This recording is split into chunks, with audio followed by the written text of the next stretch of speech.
વધુ માહિતી મેળવવા માટે જોતા રહો અમારી YouTube ચેનલ ICE રાજકોટ અને અમારી ચેનલને સબસ્ક્રાઇબ કરો અને બેલ આઇકોન પ્રેસ કરો જેથી દરેક નવા વિડીયોની નોટિફિકેશન મેળવી શકો. નમસ્કાર વિદ્યાર્થી મિત્રો, ICE ના YouTube ચેનલ પર હું હિરેન સાકરિયા આપ સૌનું હાર્દિક સ્વાગત કરું છું. મિત્રો, આજે આપણે ભૂગોળના લેક્ચરમાં તમે જુઓ તો જે ભૂપૃષ્ઠ છે એનો અભ્યાસ કરવાના છીએ. ભારતની ભૂપૃષ્ઠ. તરત પ્રશ્ન થાય કે ભારત તો આપણે દેશના નામનો પરિચય ને તો થોડું ઘણું જાણતા હોય, ભૂપૃષ્ઠ શું છે, સમજાય કેવી રીતે? તો ભૂપૃષ્ઠનો સૌથી સરળ અર્થ કરીએ ને તો એની અંદર 6 ભાગ પડે છે. જો ધારી લો કે એક સરકારી યોજના છે, યોજનાનું નામ છે વિદ્યાર્થી ફેરવો યોજના. વિદ્યાર્થી ફેરવો યોજના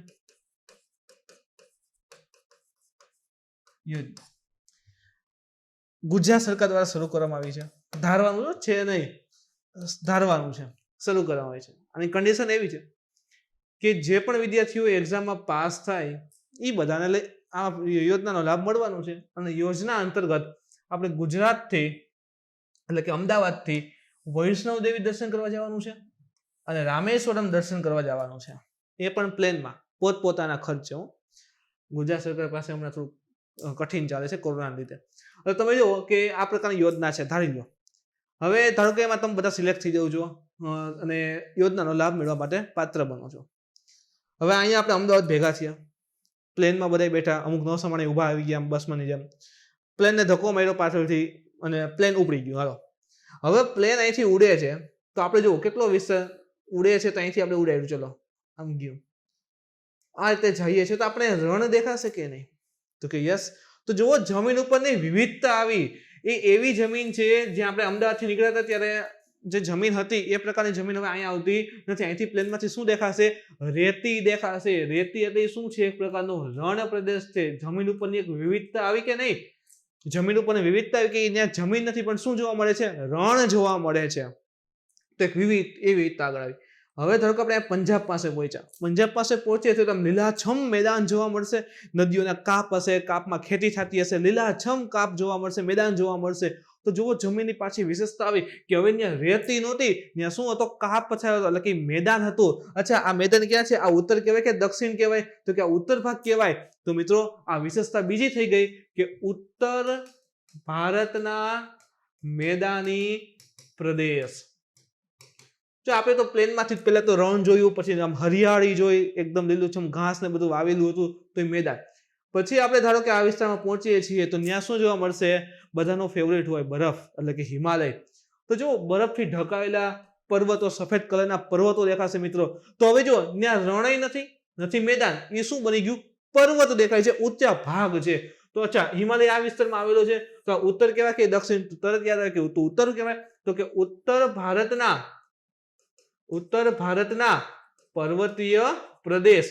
આમાં તમે જુઓ, ખાસ કરીને એક જ આવે છે, હિમાલય. પછીના ભાગ પડે છે, આપણે ભાગ સમજશું. પણ ઉત્તર ભારતના પર્વતીય પ્રદેશ. હવે વૈષ્ણોદેવી પહોંચી ગયા, દર્શન કરીને પાછા આવી જાવ આપણે અમદાવાદ. હાલો, હવે આપણે ક્યાં જવાનું હતું? તો કે રામેશ્વરમ દર્શન કરવા જવાનું હતું. તો ચલો, અહીંથી પ્લેનને ધક્કો મારીને ઉપાડ્યું. હવે પ્લેન આ રીતે જાય છે તો જુઓ, આ વિસ્તાર દેખાશે, આ વિસ્તાર દેખાય છે. અહીંયા ગોવા, મહારાષ્ટ્રના દરિયા કિનારા આવશે, બીચ આવશે. તો બધાનું સપનું હોય કે એકવાર ગોવા જવું છે, એમ એન્જોય કરવી છે. તો તમે જો આ વિસ્તારમાંથી થઈને જાશું તો આપણને દરિયા કિનારો જોવા મળશે. દરિયા કિનારો પાછી વિશેષતા કહેવાય. તરત પ્રશ્ન થાય કેવી રીતે?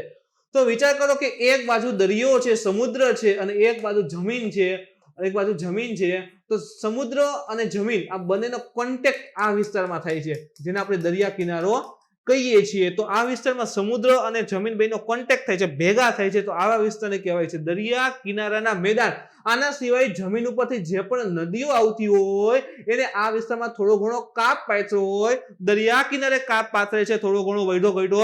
આના સિવાય નદીના મુખ ત્રિકોણ એને કહીએ છીએ આપણે. તો નદીના મુખ ત્રિકોણ, નદીનો જે પણ વૈઢો કાપ છે, આ રીતે નદી આવતી હોય તો વૈઢો જેટલો પણ કાપ ને બધું છે એ કિનારે પાથરે છે.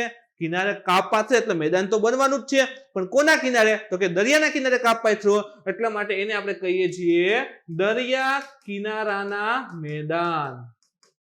દરિયા કિનારાના મેદાન. હવે ક્લિયર થઈ જવું જોઈએ કે આ મેદાન અને આ મેદાનમાં શું તફાવત. આ નદીઓએ પાથરેલા છે, નદીઓના ફળદ્રુપ મેદાન છે. આ વિસ્તારમાં તમે જુઓ દરિયો નથી, એટલે કે આ વિસ્તારમાં ખાસ નહીં આવે. અને અહીંયા દરિયાના કિનારે નદી પાથરે છે, એટલે દરિયા કિનારાના મેદાન. બંનેમાં તફાવત છે. વધારે જ્યારે ડીપમાં જશું ત્યારે ખબર પડી જશે. એના પછી મિત્રો પાંચમું જોઈએ. બીજું આપણું પ્લેન છે, દરિયા કિનારે ગોવાને વટીને આ ક્ષેત્રમાં આવ્યું. હવે આ ક્ષેત્રમાં આવશે ને તો આખો આવો વિસ્તાર દેખાઈ દેગા, જેને આપણે કહીએ છીએ દ્વીપકલ્પીય ઉચ્ચ પ્રદેશ. દ્વીપકલ્પીય ઉચ્ચ પ્રદેશ, બંને શબ્દ એવા ભયાનક આવી ગયા. દ્વીપકલ્પ એટલે શું થાય? આપણે ડ્રો કરીએ ને આપણું ગુજરાત ને દક્ષિણ ભારત ને, તો આવું કંઈક ડ્રો કરીએ છીએ. અહીં તમે જુઓ તો અરબ સાગર આવે છે, નીચે બાજુ હિન્દ મહાસાગર આવે છે, અને અહીંયા આવે છે બંગાળની ખાડી, જેને આપણે ટૂંકમાં BOB કહીએ છીએ.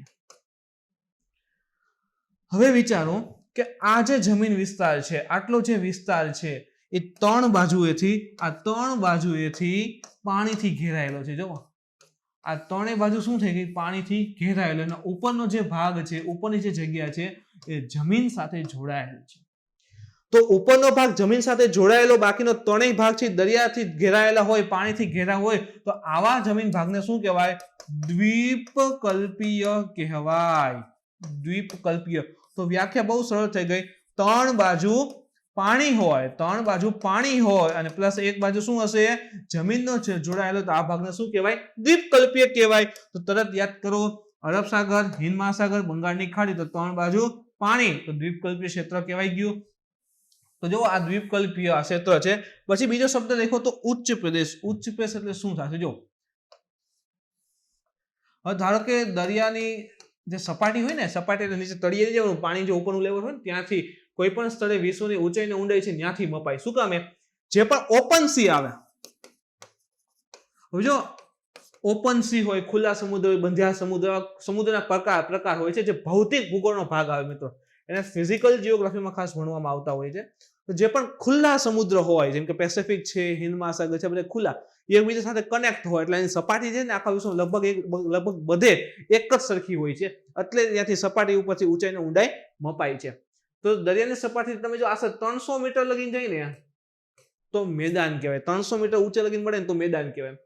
પણ 300 થી 700 લગીને જઈએ, 300 થી 700 લગીને જાય ને તો એને શું કહેવાય છે? ઉચ્ચ પ્રદેશ કહેવાય. અથવા તેને પઠાર પણ કહેવાય. ઘણી જગ્યાએ છોટા નાગપુરનો પઠાર, છોટા નાગપુરનો ઉત્તેશ.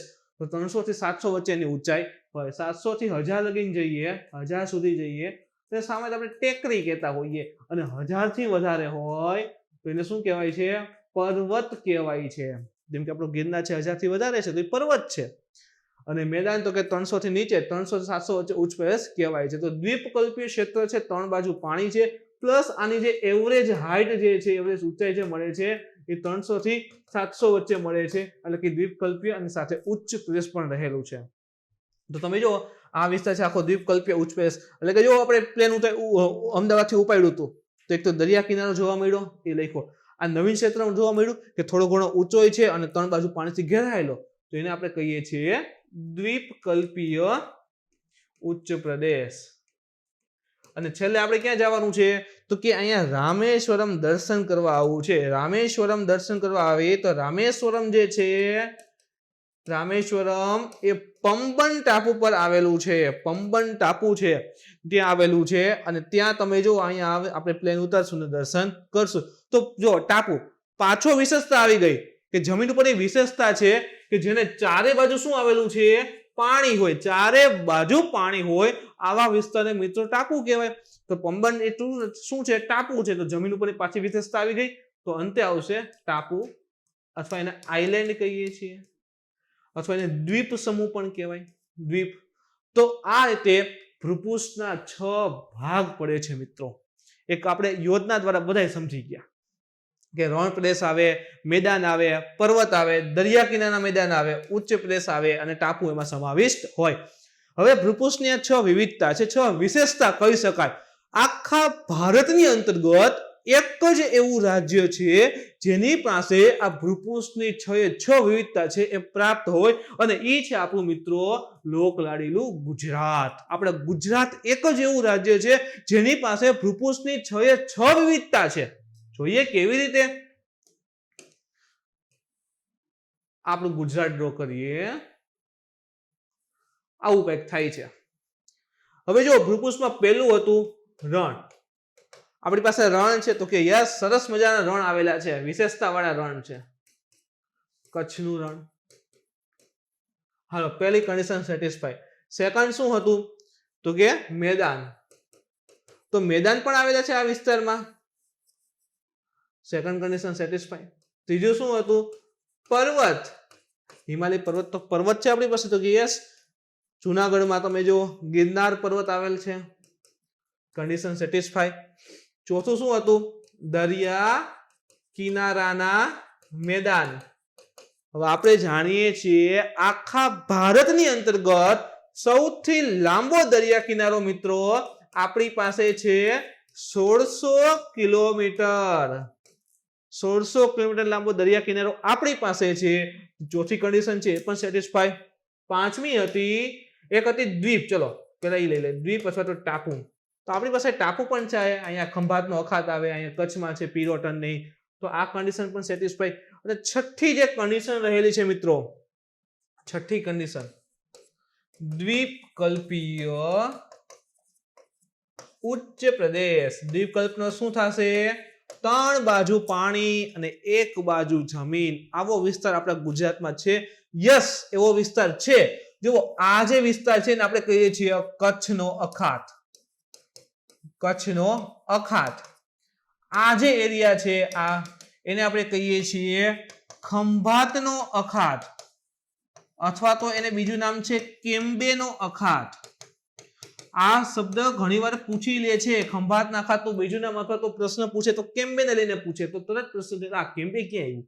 આની સાથે હજી એક વાત કરી દઉં, આપણા ભારતમાં 3 અખાત છે. 2 તો આપણી સામે છે, ખંભાત અને કચ્છ. ત્રીજો છે મન્નારનો અખાત.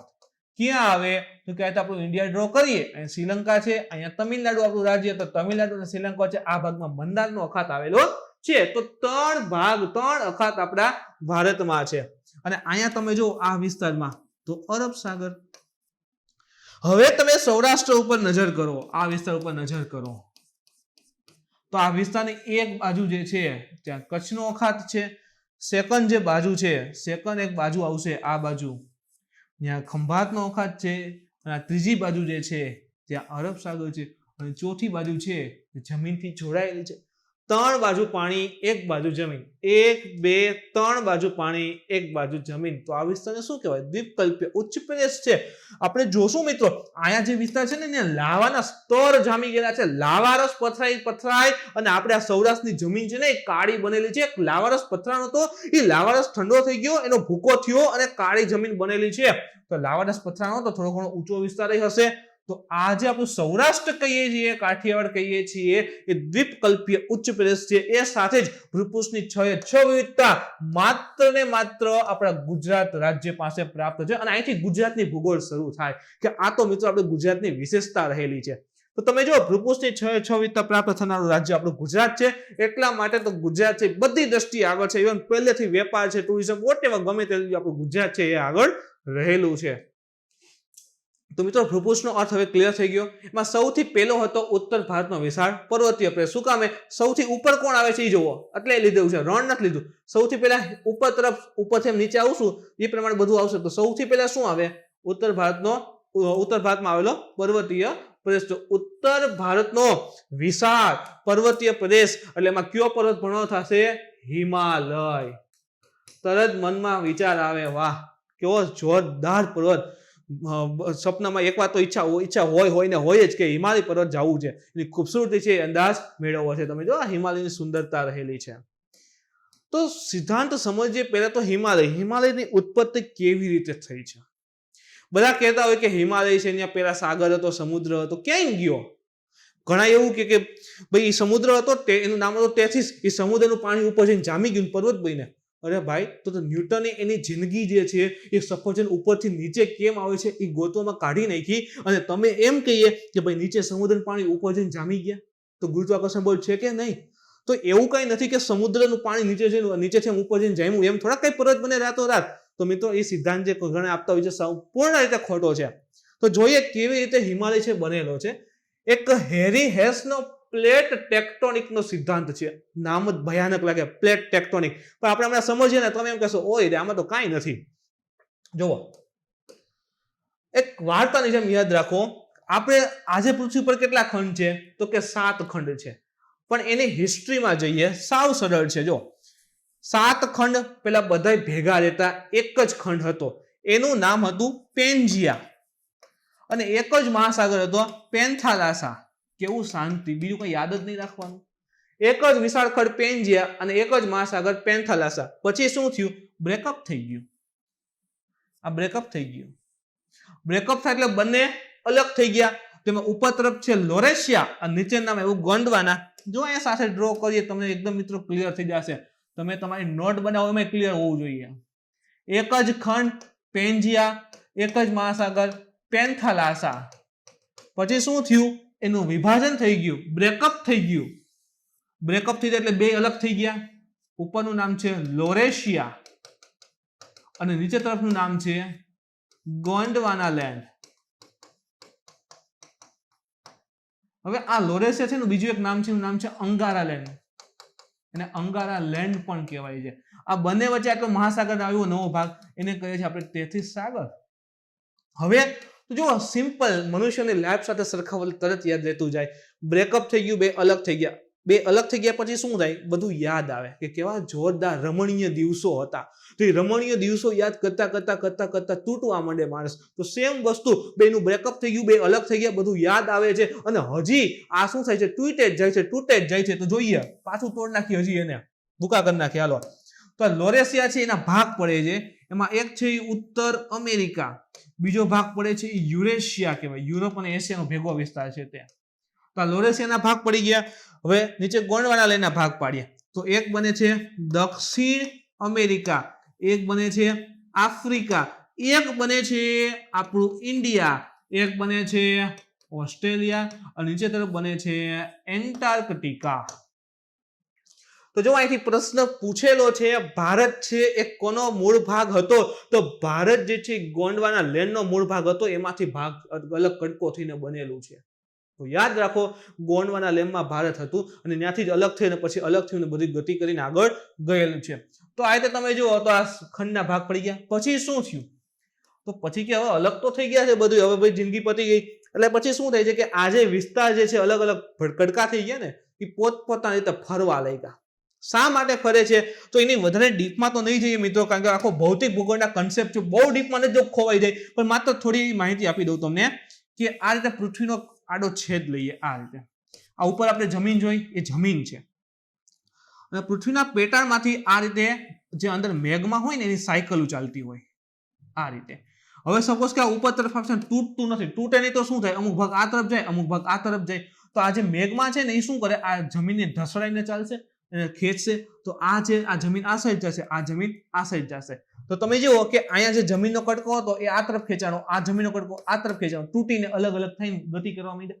તો સેમ મિત્રો આપણું ભારત પણ રીતે ગતિ કરવા લાગ્યું. ગતિ કરતું કરતું કરતું ઉપર તરફ ગયું અને યુરેશિયાનો જે વિસ્તાર છે ત્યાં જોઈન થઈ ગયું અને આજે ભારત છે જોડાઈ ગયું. એ રીતે તમે જો આ ગોંડવાના લેન્ડનો ભારત દેખાય છે ક્લિયર કટ. આ તેથી સાગર છે, ઉપર તરફ જાય છે અને પછી ફિટ થઈ જાય છે.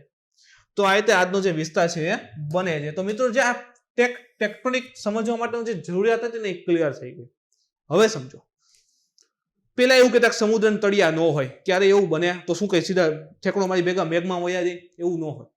અત્યારે કન્ડિશન સાબિત થઈ ગઈ છે બધી કે સમુદ્રને પણ તળિયા હોય છે.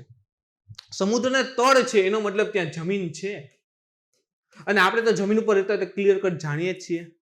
તો જુઓ સમજો, બે અલગ અલગ વિસ્તાર તમને સમજાવું છું. એક છે એ સમુદ્ર જેમાં નીચે જમીન હોય અને ઉપર શું હશે? પાણી હશે, અને આપણે રહીએ છીએ આખો વિસ્તાર જમીન વિસ્તાર છે. તો બેમાં ફેર છે. અહીંયા માત્ર પતલો વિસ્તાર છે, જમીન છે, અને અહીંયા કેવો વિસ્તાર છે? મોટો વિસ્તાર છે, આખો જમીન છે. આ વધારે મજબૂત હોય સમુદ્રનું તળિયું, એની સાપેક્ષે આપણે જે ખંડ ઉપર રહીએ છીએ એ ખંડની જમીન પહોંચી હોય એઝ કમ્પેર ટુ ઓશનિક પ્લેટ. હવે આ જે જમીનના વિસ્તાર રહેલા છે, આ જે સમુદ્ર તળિયે જે જમીન હોય મિત્રો, આ આખા વિસ્તારને કહેવાય સમુદ્રિક પ્લેટ. સામુદ્રિક પ્લેટ અથવા તો પ્લેટનું ગુજરાતી થાય ભૂતકતી. અને આપણે જે ખંડવાળા વિસ્તારમાં રહીએ છીએ એને કહેવાય ખંડીય ભૂતકતી. ખંડીય ભૂતકતી. તો જો સિમ્પલ સમજો, બે પ્લેટ થઈ ગઈ, એક સમુદ્રવાળી છે અને એક જમીનવાળી છે. તો આપણી બંને વચ્ચે છે કોણ? આ તેથીસ સાગરની પ્લેટ. જો આ તેથીસ સાગર, આ યુએસએ નો ભાગ, આ ભારત. ભારત આમ ગતિ કરતું હતું, નીચે લાવારસથી ગતિ કરાવે છે તો ઉપર તરફ જાય છે, પણ વચ્ચે નડે છે કોણ? આ તેથીસ સાગર. આ જે સમુદ્ર નથી તો ક્યાંય ગયો? ગયો ક્યાં તેથીસ સાગર? શું ઉપરથી હિમાલય થઈ ગયો? તો કે ના, એમ થોડોક હિમાલય થઈ જાય. તો જુઓ, સમજજો, હમણાં મેં તમને કીધું સાગરનું તળિયું મજબૂત હોય, તૂટતું નથી, એનો મતલબ એની ઘનતા કેવી હોય? વધારે હોય. અને એની સામે જે ખંડીય પ્લેટ છે એની ઘનતા છે ઓછી હોય. ઘનતામાં તફાવત એટલે શું થશે? હવે આ તેથીસ ઉપર સમુદ્ર, આ સામેની બાજુ યુરેશિયા ચીન વાળો ભાગ છે તે, અને આ બાજુ આપણું ભારત ઇન્ડિયા વાળો ભાગ. આ ભાગ આમ આવે છે, આ ભાગ આમ આવે છે, તો વચ્ચે તેથીસ કે મારે શું કરવાનું? તમને કીધું આની ઘનતા કેવી હશે? ઘનતા વધારે હોય. તેથીસ આમ ધક્કો આવે છે, તેથીસ ને ભારત આમ ધક્કો મારે છે. તેથીસનું તળિયું પણ આ રીતે આગળ આવી રહ્યું છે. આની ઘનતા વધારે, આની ઘનતા ઓછી, અને આની ભારત છે એની ઘનતા પણ ઓછી. પણ ઇન્ડિયા અને ચાઇનાની ઘનતા લગભગ સમાન. શું કામ? બે ખંડ વાળા ભાગ છે, જો જમીન વાળા ભાગ, બે લગભગ સરખા હોય, પણ સમુદ્રનો ભાગ હોય ને એનું વજન બહુ વધારે હોય, એવું સમજો. હવે શું થશે? આ પ્લેટ આમ આવે છે, આ ભાગ આમ આવે છે. હવે આનો વજન કેવો છે સમુદ્રનો? વધારે. તો બે ધડામધડાના ભટકાશે. ધડામધડાના ભટકાશે એટલે શું થશે? સમુદ્ર વાળો ભાગ નીચે વહી જાય. શું કામ? એની ઘનતા કેવી છે? વધારે છે. તો જુઓ, આ ચીન વાળી પ્લેટ, આ સમુદ્ર વાળી પ્લેટ છે, ભટકાઈને કેમ વહી જાય? પેટાળમાં ઉતરી જાય. આ સમુદ્ર આ પેટાળમાં ગઈ, આ પ્લેટ આમ આવે છે, તો ધીરે ધીરે પેટાળમાં જશે. તો અહીંયા શું હોય? માત્ર ને માત્ર જ્વાળામુખી.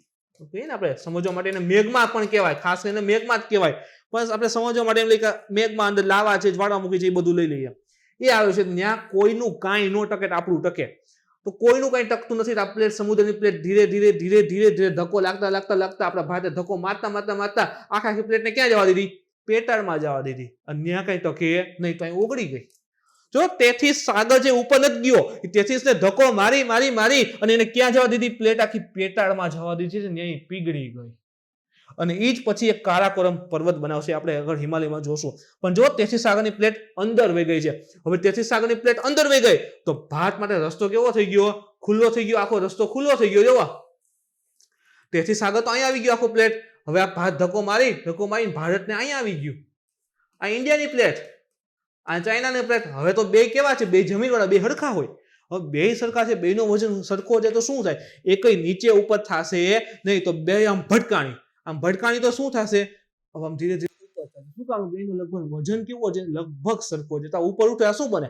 પર્વત. તો આ તો હિમાલય છે. અને આ જ ઘટનાને પ્લેટ ટેક્ટોનિક કહીએ છીએ સરળ ભાષામાં, કે એક ભારતીય પ્લેટ છે, એક યુરેશિયાની અથવા ચીન વાળી પ્લેટ છે. એ બે કેવી છે? ખંડીય પ્લેટ, જે જમીન વાળો ભાગ છે, બે ભટકાણી, બેની ઘનતા સરખી હોય એટલે એકય અપડાઉન થશે નહીં, બે ભટકાઈને ઉપર બાજુ ઉઠે છે. અને આ જ ઘટનાને પ્લેટ ટેક્ટોનિક કહે છે. અને આ જ રીતે હિમાલય બન્યો છે. અને એટલે જ હિમાલય છે ને કેવો પ્રકાર કહેવાય? ગેડ પ્રકારનો પર્વત કહેવાય. તત્પશ્ચાત આ ગેડ શું આવી ગયું? સિમ્પલ. જો આપણે ઉઠી સવારે આપણું ગોદડું ઝાપટવાનું અને કહેવાનું ઘરમાંથી બધે આઘારીઓ કિલો એક ધૂળ નીકળવાની છે. તો જેવું આપણું ગોદડાને ઝાપટશું એટલે શું થશે? એક તરંગ જેવો આકાર બનશે. તો તરંગ જેવો આકાર બને એને ગેડીકરણ કહેવાય. આવો આકાર હિમાલય આપણને આવો જ દેખાય છે, ગેડ પર્વત છે. ભટકાણી ઉપર ઉઠી ગેડ પર્વત છે. તો હવે હિમાલયનું નિર્માણ તમને ક્લિયર થતું હશે. એકદમ સરળ છે. જો આ પ્લેટ થી ક્યાં જાય છે? નીચે સાઈડ જાય છે. નીચે સાઈડ જાય એટલે કેવી હોય? ભારે પ્લેટ હોય. ભારે પ્લેટ છે એટલે સમુદ્રની હોય. તો એ તો પેટાળમાં વહી ગઈ, ત્યાં પીગળી ગઈ એટલે પતી ગયું. ચલો, ઓશનિક પ્લેટ, સમુદ્રવાળી પ્લેટ વહી ગઈ. હવે તો કે એના પછી આવશે ભારતીય પ્લેટ, આ ઇન્ડિયાની પ્લેટ, આ એશિયાની પ્લેટ. લગભગ કેવી? બે સરખી છે. તો જો આ ભાગે ઉપર આવે છે ને આ ભાગે થોડો ઘણો ઉપર જાય. થોડોક તો ભાગથી નીચે જઈ શકે જે નાની હોય એનો, પણ મોસ્ટ ઓફલી બે કેવા હોય? સરખા હોય. તો અથવા તો જુઓ શું થાય કે આમ પ્લેટ ભટકાઈ જાય, આખો આમ ભાગ ઘસાણો, પછી શું થાય? આમ આખો આમ વળી જાય, આમ થાય છે, પછી આમ થઈને આ ભાગ ઉપર ચડે. તો આ ભાગ આખો ઉપર ચડ્યો કે નહીં? આ રીતે આ બે સરખી છે, આ ભારત આ યુરેશિયા ભટકાણું તો આ રીતે થાય, આ ભાગ આ ઉપર વહી જાય તો આ ભાગ શું બને છે આખો જુઓ, ત્યાંથી જુઓ તો પર્વત જ દેખાશે. તો આ રીતે હિમાલય બને છે. આ જુઓ હિમાલયનું ફોર્મેશન, જો આ ક્લિયર છે કે આ જમીનવાળી પ્લેટ આ સાઈડથી પ્લેટ બે ભટકાણીને આ વિસ્તારમાં શું બન્યું, આખું પર્વતીય વિસ્તાર બને છે જેને આપણે આજે હિમાલય કહીએ છીએ. તો હવે કોઈ એમ કે તેથી સાગર જામીન પરત બની ગયો છે કેતા નહીં કોઈને, અથવા તો માનતા નહીં કોઈને. શું કામ? તેથી સાગરની પ્લેટ તો તળિયે વહી ગઈ, પેટાળમાં વહી ગઈ, પીગળી ગઈ. આ તો ભારત અને ચીન વાળી સામે પ્લેટ ભડકાઈને પર્વત બનાવેલો છે. તો મિત્રો હિમાલય ઉપરનો જે સિદ્ધાંત છે એ આપણે ક્લિયર થઈ ગયો. હવે જો હિમાલય કેવો આકાર કેવો છે, હિમાલયનો આકાર આપણે સિમ્પલ 10મા મૂલી રચના આવતી હોય, રચનામાં તમે જુઓ ને આમ કરીને ચાપો મારતા, આમ ચાપ મારતા, તો આ જ રીતે હિમાલય જુઓ આ જમ્મુ કાશ્મીરના વિસ્તારથી લઈને આમ બનેલો છે. તો આખો વિસ્તાર કેવો કહેવાય? ચાપ આકાર. તો હિમાલયનો આકાર કેવો છે? ચાપ આકાર. પૂછવાનો બાકી એવો પ્રશ્ન છે કે હિમાલયનો આકાર જણાવો, કારણ કે એકવાર ભારતનો આકાર પૂછ્યો તો ચતુષ્કોણ 4 બિંદુ, તો હિમાલયનો આકાર એ પૂછે કેવો છે? ચાપ આકારનો છે. લંબાઈ કેટલી? તો કે હિમાલયની કુલ લંબાઈ આશરે 2400 કિલોમીટર છે. આપણે અહીંથી શરૂ કરીએ તો અહીંથી જતા જતા જતા જતા જતા છેલ્લે પહોંચીએ, છેલ્લે ક્યાં વિસ્તાર છે હું તમને જણાવીશ, પણ આ વિસ્તારમાં પહોંચીએ તો આ લંબાઈ કેટલી થશે? આશરે 2400 કિલોમીટર. અને પહોળાઈની વાત કરીએ તો 150 થી 400. જેમ કે પશ્ચિમ બાજુ આવીએ જમ્મુ કાશ્મીર બાજુ તો ત્યાં 400 કિલોમીટર પહોળાઈ ધરાવે છે, અને સિક્કિમ અથવા અરુણાચલ પ્રદેશ બાજુ જઈએ તો 150. તો હિમાલયની લંબાઈ આશરે 2400 કિલોમીટર, પહોળાઈ તો 150 થી 400, આકાર તો કે ચાપ આકાર આવેલો છે. કયા સિદ્ધાંતથી બન્યો? પ્લેટ ટેક્ટોનિકના સિદ્ધાંતથી બન્યો. ક્લિયર થઈ ગયા કન્સેપ્ટ. કયા પ્રકારનો પર્વત? તો કે ગેડ. શા માટે આ પ્રકાર આખી આકૃતિ બને છે? પ્લેટ ભટકાવાથી બન્યો એટલે ગેડ પર્વત છે. તો હિમાલય માટે જે પણ બેઝિક જરૂરિયાત હતી એ કમ્પ્લીટ થઈ છે મિત્રો. હવે એની પામીરની ગાંઠની વાત છે. પામીરની ગાંઠ ક્યાં આવેલી છે? લોકેશન તમે જુઓ ને તો સિમ્પલ, આ ભારત છે, ભારતની ઉપર અહીંયા મધ્ય એશિયામાં એક ગાંઠ આવેલી છે. ગાંઠ શું છે? તો કે અહીંયા પર્વતો ભેગા થયા છે. પર્વત હોય ને એ ભેગા થઈ ગયા, બધા પર્વતો ભેગા થઈ ગયા એટલે એવું લાગે કે ત્યાં પર્વતો એક ગાંઠ બાંધી છે. આપણે સિમ્પલ વિચારો, 3-4 દોરા હોય એને ભેગા કરવા તો શું કરીએ? બધાને ભેગા કરીને ગાંઠ વાળી દઈએ. તો સેમ એવું લાગે કે પર્વતો ભેગા થયા છે. અને અહીંથી હાઈકોર્ટ ક્લાર્કમાં પ્રશ્ન પડ્યો હતો. જો ક્યાં ક્યાં પર્વતો છે? અહીં એક પર્વતમાળા નામ જાય છે, એનું નામ છે હિન્દુકુશ. હિન્દુકુશ જે આવેલ છે અફઘાનિસ્તાનમાં. પછી 2 પર્વતમાળા અન્ય છે, એકનું નામ છે સુલેમાન, સલમાન નથી, સુલેમાન, અને એક છે કિરથાર, બંને પાકિસ્તાનમાં છે. આપણે હિમાલય અહીંયા આવે છે કારાકોરમ. જો આ રે હિમાલય, આ છે કારાકોરમ, આ હિન્દુકુશ. ચીનમાં જઈએ, ચીનમાં એકનું નામ છે કુનલુન-શાન. મજા આવશે બોલવાની, કુનલુન-શાન. બીજી એક પર્વતમાળા છે એનું નામ છે તિયાન-શાન. તિયાન-શાન. તો જો આવી પર્વતમાળાઓ આવેલી છે. આ બધી પર્વતમાળા અહીંયા ભેગી થતી હોય ને એવું લાગે છે આ પામીરની ગાંઠ પાસે. એટલા માટે એનું મહત્વ ખાલી એટલું છે કે બધી પર્વતમાળાઓ ભેગી થઈ છે. પ્રશ્ન એવો હતો અહીંયા હાઈકોર્ટ ક્લાર્કમાં કે બંગાળની ખાડીમાં આપણે જાણીએ છીએ, આ ડ્રો કરીએ, અહીં અંદમાન નિકોબાર ટાપુ આવેલા છે. આ અંદમાન નિકોબાર ટાપુ કઈ પર્વત શ્રેણીનો ભાગ છે? આના ઓપ્શનના સ્વરૂપમાં તિયાન-શાન, કુનલુન-શાન, હિન્દુકુશ ને આરાકાન યોમ આપી હતી. જ્યારે ટોપિક ઉપર પરફેક્ટલી પહોંચું ત્યારે જણાવીશ. પણ પામીની ગાંઠનું મહત્વ તો કે લગભગ અલગ અલગ પર્વત શ્રેણીઓ અહીંયા ભેગી થતી હોય ને એવું લાગે છે.